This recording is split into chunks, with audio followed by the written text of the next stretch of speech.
Ежегодно 20 октября свой профессиональный праздник – День повара отмечают повара и кулинары всего мира.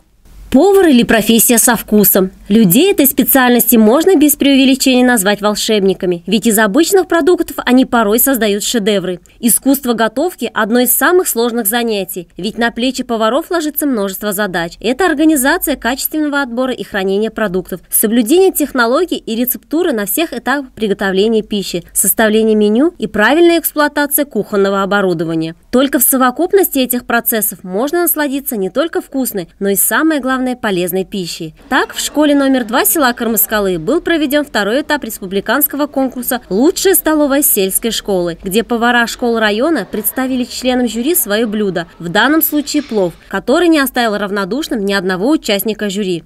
На втором этапе этого конкурса оцениваются органолептические свойства сегодняшнего завтрака.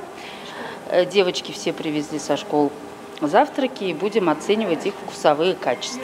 Детское питание требует особого внимания, ведь порой, чтобы накормить непоседу вкусно и полезно, нужно приложить немалые усилия. Примерное меню составлено по предпочтениям детей. Соблюдаются все белки, жиры, углеводы, калорийность ежедневная.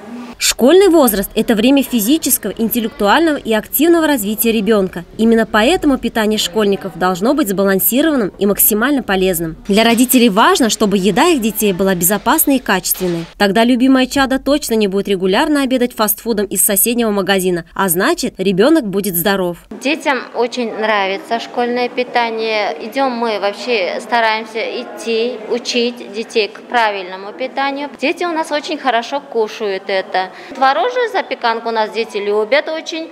Это полезное питание, им должно быть постоянно в рационе, потому что творог – это кальций. Сейчас у нас идет один рацион, потом у нас к зимнему периоду меняется другой рацион. Старинная русская пословица очень четко отражает всю суть этой профессии. Хороший повар стоит доктора. Невозможно с этим не согласиться.